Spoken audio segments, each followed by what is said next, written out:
Friends, we've only been in the old water world for only 2 streams, but I have found some darkness, and I'm not talking about full pockets, but a duck. A duck named Qurupeco.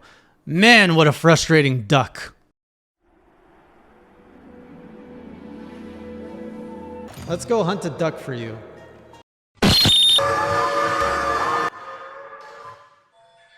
Attention all vibrant gamers. A Qurupeco gamer girl in your area needs your help. Only you can save her from this summer. Give me back my game of gold! Pidgey Hunts. Welcome back, hunters, to another Monster Hunter Journal. This time I'm chronicling my journey of hunting all 51 monsters in Monster Hunter 3 Ultimate. We are now down to 48. If you like that kind of stuff, I've already journeyed World, Rise, and Stories 2 in the Monster Hunter stuff, and now we're here on this journal. I think I did Iceborne too, but that's part of World. Today, I've got a lot of good stuff to talk about. So first of all, I started this past stream really tired. So I made a lot of mistakes, like forgetting to empty my pockets. And I have been punished, and I am learning so fast that Hunter, you must empty your pockets before you go on the ride, which is the hunt. Because if you don't, you're not gonna get far. And my first quest was like I think it was a fetch quest. And I get into the quest, and I'm like, wait a minute, are my pockets full? I check my pockets. I was like, oh. So first lesson, which is being reinforced really heavily in this game. Off we go. Next, I want to talk. Okay, so the big thing I want to talk about in this video is how base 3U reminds me of my Black Dragon fights in World, but that's the juicy bit. So before we get to the juicy bit, let me share with you the folly of chat. So I have a love-hate relationship with my chat on Twitch, as you may or may not know. And so I'm all about completing all the quests. And I was looking, I think it was a 1-star quest, and it was about fishing. And everyone's like, no, don't go fishing. It's going to take you 50 minutes. It's going to be so boring to watch. And I was like, well, I want to go fishing, and I'm playing this game the way I want to. So yes, the chat has gotten more vocal in what they would like to see from me. But you know what? I've gotten more stubborn and comfortable in what I want to play now that I know a little bit more about this world. So I'm like, chat, we're going fishing. You're either coming along and watching, or you're going to go to another streamer. And so we went fishing. And the reason I want to go, and I have to say, my choice in going to fish was reinforced. This was my first fishing quest, and I figured this game will teach me things I might need to know, and that's why I wanted to do it, as well as completing everything. And of course, I get into the quest, and it's like, oh, before you go fishing, you have to catch some goldfish. I think that's what they're called. So they're like, there's some bait in here, go into this area, they're fishing. I'm like, okay, the game is teaching me how to fish. It's teaching me the basics. And we go out, and chat's still whining off to the side, being like, it's gonna take forever. And so we go out, and I put some bait on my thing, and I see the fish. I'm like, oh, there's a golden fish in the water. Is that what I want to catch? And of course, after a few pulls, yes, that is what I want to catch. So 1 of 3 goldfish done. And now everyone's like, now you're out of bait. Now it's going to take forever. And I'm like, it's okay. I got some worms, and I put some worms. Anyways, fast forward 7 minutes, and this quest was over. So I don't know what chat was talking about, but I got my 3 goldfish within 7 minutes. I even told them to start a timer. We got our fish. And then I'm like going back all like, hey, I know what's up. And then I don't know if like chat paid off some mealinxes, but I got ganged up by a mealinx who took my goldfish, and I panicked so hard because I thought I'd have to go fish again, and then chat would have been laughing at me. So I got mugged, and then anyways, I smacked that cat, took my goldfish, and I'm like, okay, no more gloating. Let's just get out of here and finish this quest. So that was one of the highlights of the last stream. Then I got to learn how to capture. And again, this is the game teaching you. It's teaching you, like, hey, you can hunt, but now it's time to capture. And remember, you got to use the capture tool, and this is how you do it. And I like how the game is teaching me. And it's probably because I have experience in the franchise that I'm learning more. I still think it could be overwhelming for a new player. But for someone like me, I'm like, this is perfect. I'm learning exactly what I need to learn from this game. And so we captured our first Arzros, which was really fun to fight. And this is the common theme I want to talk about. What does common baby monsters in Monster Hunter 3 have in common with Black Dragons from World and Rise? So just World. So let me share that. I loved the fights I loved the most in Iceborne were my final opponents, Fatalis, Velkhana, and Alatreon. And what I loved about it is because that those fights required a certain dance. It required you to dodge specifically, and it required you to fight in certain openings and learn how your character moves and your weapon moves to exploit those. And I know I'm simplifying it because you could say, well, you get to do that on all the monsters. That's the whole formula of Monster Hunter. Yes, but in World and Rise, all of those other monsters are a lot more forgivable, that a lot of the times you can kind of go in swinging, and as long as you don't get hit too much or you got enough potions, you're going to come out of it winning. With the Black Dragons, it's different. You actually need that skill. Otherwise, you're just not going to get through that no matter how many potions you got. And if you get hit like twice, you're dead.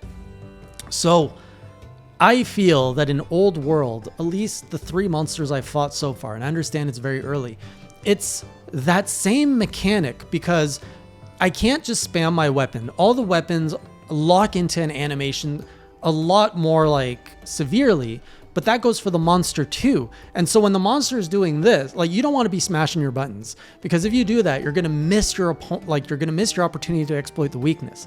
And so you really want to wait. As soon as like one monster, let's say the Arzuros does this, that's when you're like, okay, I need to push this button and this button. I'm going to land here and I'm going to boop, boop.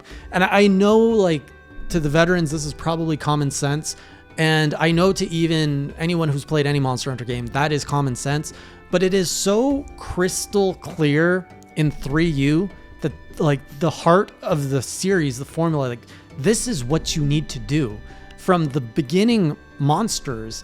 It's just so clear that it, like, I love it because I got to experience that, like, clear as day in the final fights of World. But like, when you start World as a casual, you can do a lot of mistakes on the Great Jagras, and as long as you're hacking away at it for the most part and rolling, you're probably going to be fine, assuming you got a rolling weapon. And that's good, because that's really good for like an introductory player to kind of get familiar with the world. So I think World was fantastic to get new players like myself into the franchise, but the old games like 3U, I think, delivers more on what makes Monster Hunter really special. And I do think, and I know, like, there's a lot of people that love to hate on Rise for the sake of hating on it. I'm not hating on Rise just for the sake of it, but I do think Rise, especially because it's going back to the roots of the old world, it's so fast, and it did borrow a little bit more of that friendliness of World, but it lost that ability. Like, when I went to Rise and everything felt a little bit easier, I thought it was because I was a trained hunter from World, but I realized no, it is different, especially now that I'm in 3U. I'm like, everything's a lot more intentional. And Rise, not everything is more intentional. It's just faster, and it's a little bit more actiony. And maybe that has more mainstream appeal, which is fantastic for Capcom and its sales and its investors. But from a player, I can definitely now appreciate both formulas of the speediness of Rise, but also the mechanical, intentional fights of the old world. And I love that. So I think my playthrough of 3U is going to be a lot better than I originally anticipated. Now, I'm only 3 bosses in, or 3 monsters in, so I could be completely wrong. One thing I do not like about 3 right now is, oh my god, do the monsters not drop a lot of parts. So I've killed the Great Jaggy maybe 3 or 4 times. I've made 2 or 3 pieces of armor, compared to World or Rise, where I could kill them maybe once or twice and build like most of my armor set with it. 3U requires a lot more grindiness, and they want you to sink a lot more time. They're like, you want that armor set? You better work for it. You want that beak from the Qurupeco? You better focus on smacking that beak from the Qurupeco. So, yeah, that part, I'm like, oh boy, I'm going to need to put a lot of time aside just to grind out the armor sets. Another thing I learned just through my fights and through chat telling me is that the longsword has this combo. So now I can like slash down, slash to the side, and then twice X, which goes like toot, toot, and then you can go back into your poke and then down slash. So that was very helpful. Now let's talk about my first new monster. Well, no, Great Jaggy was a new monster. First proper new monster. Let's call it the Qurupeco. So I had encountered this monster in Monster Hunter Stories 2, and it was a little bit of an annoying monster because it calls for help. I never realized how much more annoying that is in the traditional hunting games, because now you literally have to deal with another monster. So this Great Jaggy kept coming in because the Qurupeco was like, attention, all Roblox gamers. And like I threw poo at the Great Jaggy, and he just kept coming back, and I ran out of poo. Like, I had a poo problem.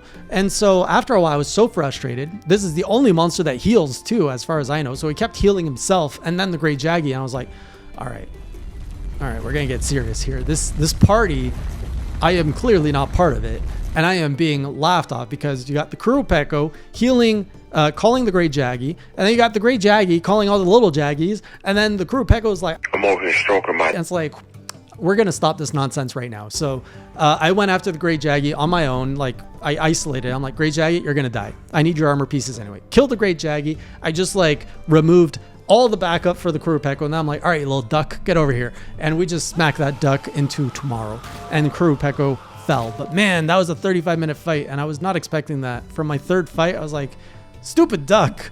It also, I guess, doesn't help that I didn't have a really sharp weapon yet, and it's just, I don't have options.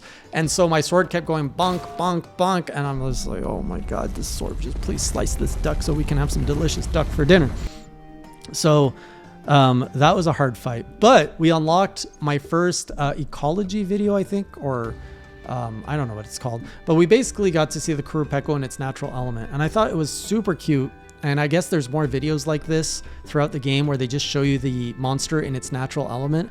I love that. That's fantastic. I can't wait to see what all the other stuff is. And then finally, the last thing to talk about is I got our companion Cha-Cha, who is fantastic. I love reading everything about him.